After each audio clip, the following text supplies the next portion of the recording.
Dos preguntas. La primera es para Maximiliano, pero también para los otros dos expositores. Si tienen algún antecedente de una figura de importancia pública que haya hecho una promoción 3 minutos después de lanzada una moneda sin cobrar un retorno a cambio, visto que el propio presidente había señalado en una entrevista en el 2022 que él por sus opinions cobraba.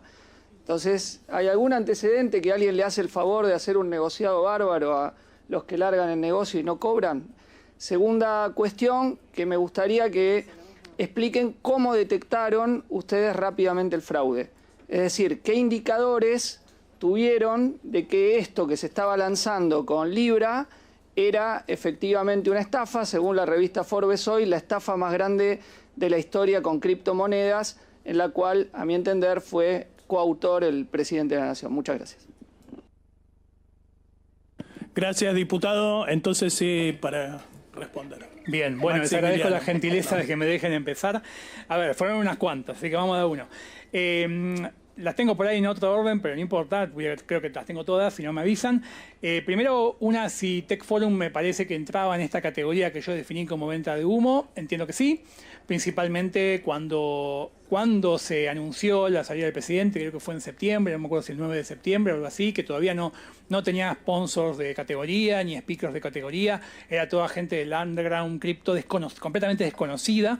Entonces ahí fue cuando yo dije que me hacía ruido, digamos, como que el Estado argentino, con la presencia del presidente, fuera ahí, y junto con otra de las preguntas respecto que mi conversación con Casa Rosada efectivamente sucedió a través de mi comunicación pública en Twitter, o sea, a través de estos tweets. Todo esto que estoy diciendo está en Twitter, digamos, nada, está borrado, yo nunca borro tweets, donde dije esto de que me hacía ruido a mí como ciudadano, digamos, que el presidente vaya ahí porque se veía como sospechoso. No había una sospecha de que iban a lanzar una criptomoneda, se veía raro todo el ambiente, habiendo otros eventos de mucha categoría en Argentina, de mucha categoría en tecnología y en cripto, bien, algo que salió de la nada, bien, que el presidente fuera ahí. Eso fue un hilo que se viralizó. Probablemente algunos de ustedes, diputados de la oposición, lo habrán retuiteado. Bueno, llegó al presidente ese tuit y me hicieron un llamado de una persona con la que yo no había hablado antes, o sea, no era un contacto mío, y planteando una aparente genuina sorpresa sobre mi inquietud. Entonces me pidieron si había más información sobre lo que yo decía, y bueno, le preparé información que también está publicada en mi cuenta de Twitter, o sea, no es nada secreto, que básicamente en el pedido de detalle de esa información era el historial de los dos fundadores del evento, bien, que uno de ellos había desarrollado una criptomoneda llamada Vulcano, que de un proyecto que quedó abandonado, quedó en la nada, una criptomoneda que se fue a cero, y entrando en las propias redes sociales de esa criptomoneda, está todo el mundo diciendo esto fue una estafa, o sea, gente que se siente estafada y engañada por ese proyecto. Eso es de Novelli. Y Terrones Godoy, vos pones la palabra en Twitter y vas a ver todo el mundo diciéndote lo mismo. ¿A qué se dedicaba Terrones Godoy? Y hay análisis en YouTube, no de ahora, de hace tiempo, que una de las cosas que hacía era promocionaba esquemas fraudulentos a cambio de una comisión en su canal de YouTube, y lo que hacía es recibir comisión por eso, y una vez que saltaba que era una estafa y que habían estafado a la gente, borraba todo el contenido. Bueno, y esa persona estuvo borrando contenido de su canal de YouTube estos días también. ¿Bien? Entonces, eso eran las dos cosas que hacían ruido, de que esas dos personas estaban a cargo de un evento. En la presentación ellos decían que su objetivo era conectar el sector privado con el sector público, que decían que iba a participar gente del gobierno y anuncian que iba a participar el presidente, y ahí es donde yo hago eso. Y envié esa información y no tuve más información más que lo que sucedió públicamente. O sea, ahí terminó mi contacto. ¿Cómo nos dábamos cuenta que era poco serio? Había varias formas de darse cuenta, algunos más del lado más técnico, blockchain y cripto, otros más del lado tecnológico de la seriedad del proyecto. O sea, había dos cosas en el tweet del presidente: una dirección de un contrato y una página web. ¿Bien? La página web había sido creada un ratito antes. La página web no parecía muy profesional en su desarrollo, era como algo muy casero hecho.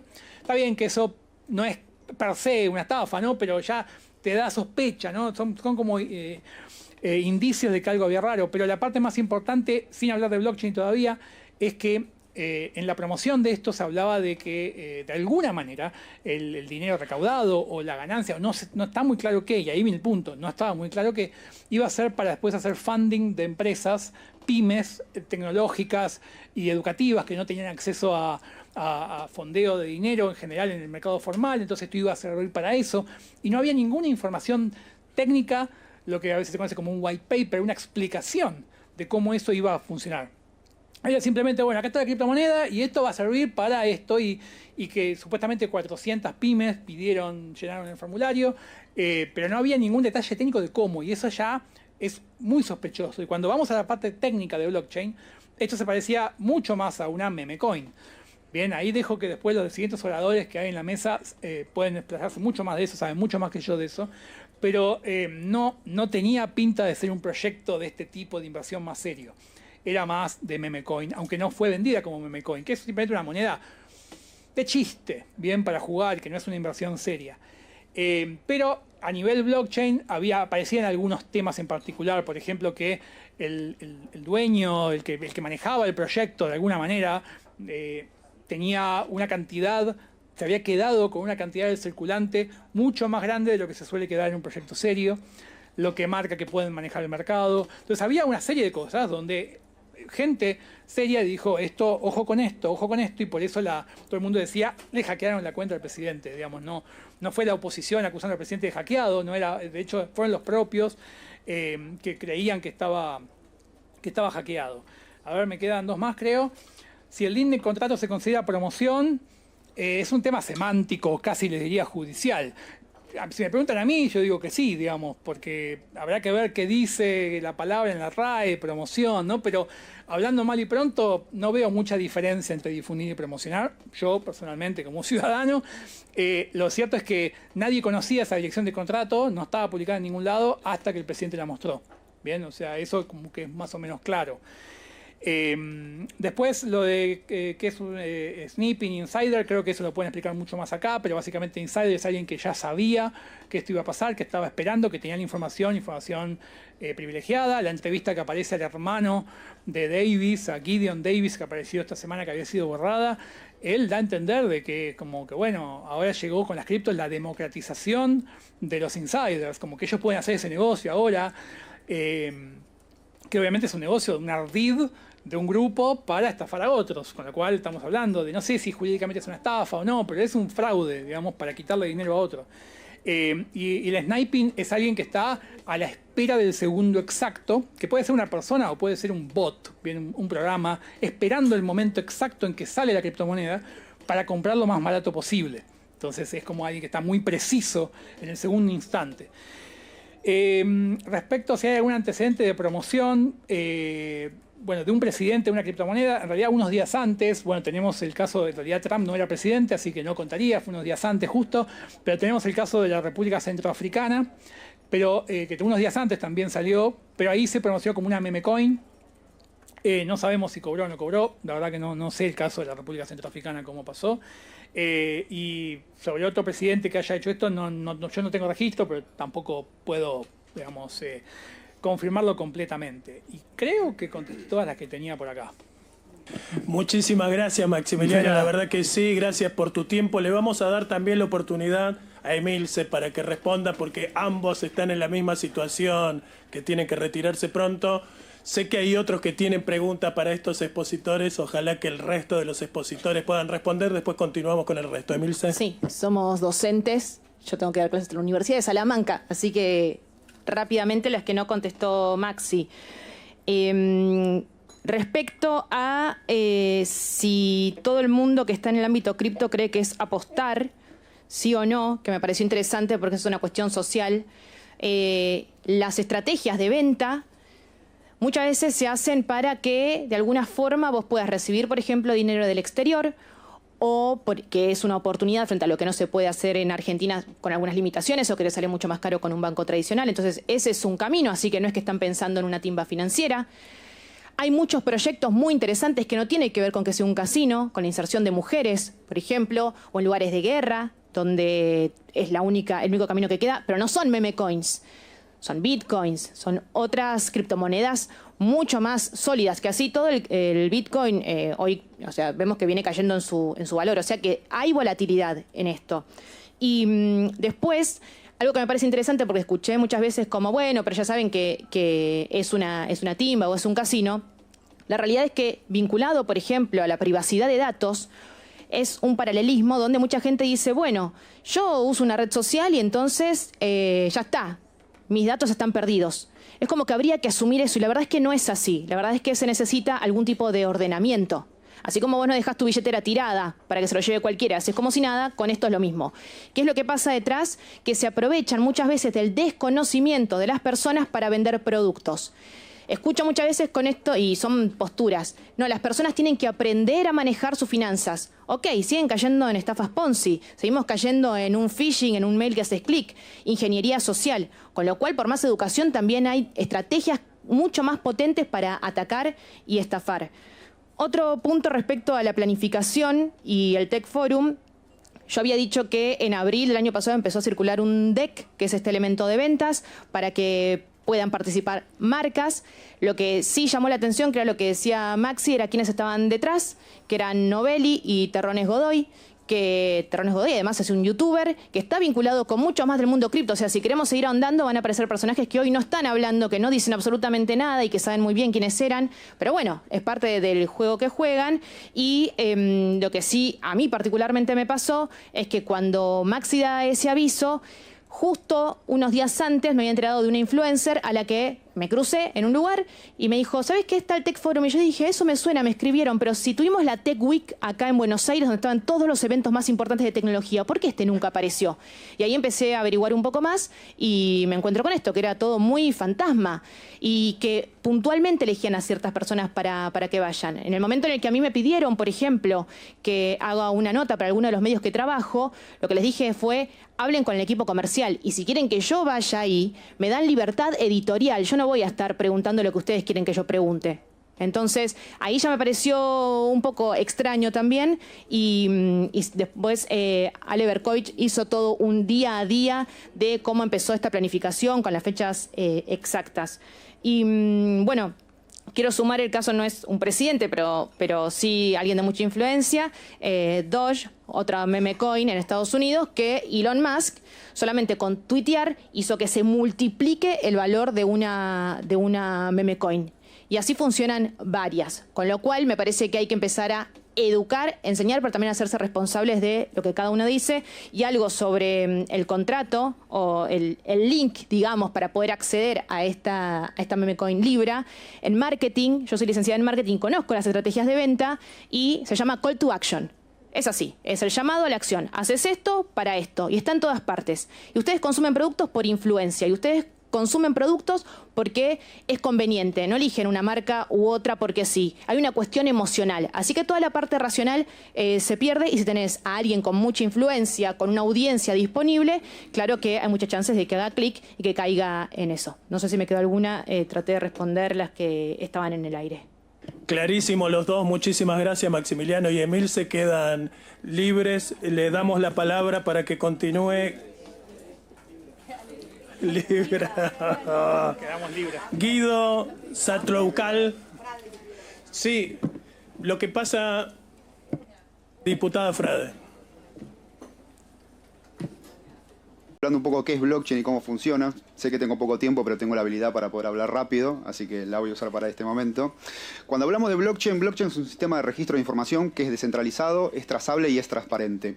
Entonces todo lo que pasa en blockchain queda registrado y no hay manera de modificarlo. La analogía más simple de poder usarlo sería como si fuera el libro de un escribano, ¿no? Donde hoja tras hoja se va continuando registrando esa información y no hay manera de modificarlo porque ese mismo libro se está copiando por cientos de miles de veces al mismo tiempo. Entonces si alguien quiere modificar una información que está en ese libro, cambiar una hoja, por más que sea una hoja que pasó hace 4 años, saltarían todas las alarmas de la demás blockchain de los demás nodos de la blockchain que bloquearían esa acción y se podría ver que la información que está ahí no es cierta. Entonces no hay manera básicamente de modificar los datos que hay en blockchain y eso también nos permite una trazabilidad de todos los movimientos que se van registrando y por eso se pueden ver exactamente qué es lo que pasó con este caso del token Libra.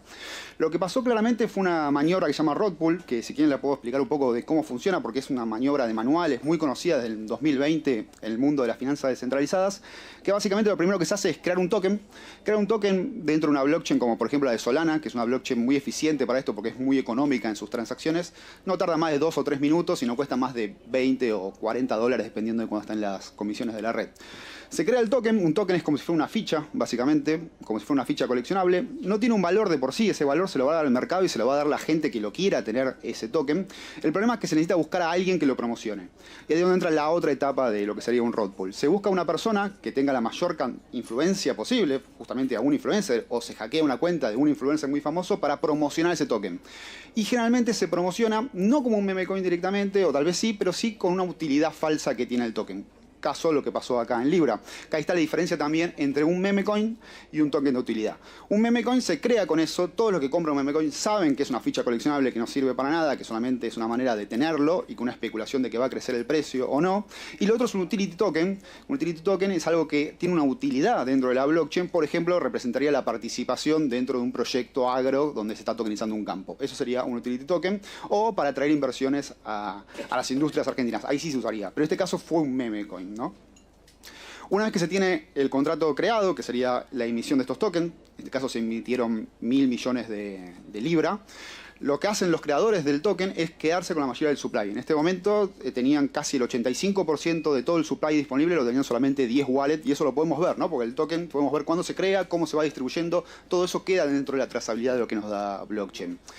Se promociona y empiezan a haber compras en el minuto casi en cero desde que se va creando, se empiezan a ver esas transacciones y se enlistan lo que serían estos exchanges centralizados que funcionan dentro de lo que sería Solana. Cualquier persona puede enlistarlo, no hay que pedir una autorización para hacerlo, se enlistan y empiezan a ver esas compras. Esas compras que generalmente es cuando se habla de insiders, son esas primeras personas que sabían desde el segundo 1 que esto iba a pasar, entonces empiezan a hacer esas compras y compran a 0.001, 0.01, a 1, a 0.1 y así se empieza a subir el precio con esa presión de compras que empieza a haber dentro de estos exchanges descentralizados hasta que se alcanza un precio que los creadores del token consideran que es lo suficientemente alto o ven que ya no hay tanta gente que está entrando. Cuando empezó a ver todo esto de los rug pull, generalmente estas maniobras tardaban un par de días en desarrollarse porque era difícil generar ese mercado hasta llegar a un precio atractivo. En este caso fue solamente en una hora. Hubo más de 45.000 transacciones, 45.000 wallets que interactuaron en esa hora con este token.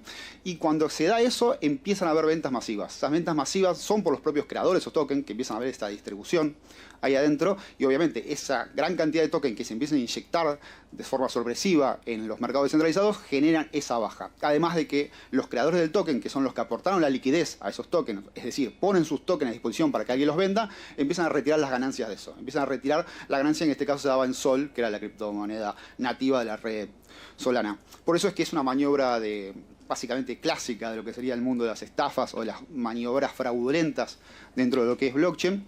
Es algo muy conocido que ya se sabía. El problema es que acá se vende no este meme coin como un meme coin de por sí, sino que se vende como un utility token, ¿no? Como algo que va a tener una utilidad, que va a servir para algo cuando realmente no lo hacía. Ahora, como les dije, todo esto queda trazado en blockchain, todo esto se puede ver, incluso podemos ver que una de las wallets que recibe 5 millones de token Libra del minuto 1 cuando se crea, es la que aporta liquidez principalmente a estos exchanges. Esa wallet está tagueada dentro de lo que sería la blockchain de Solana, si buscan en el scan de Solana, como la wallet número 2 del equipo.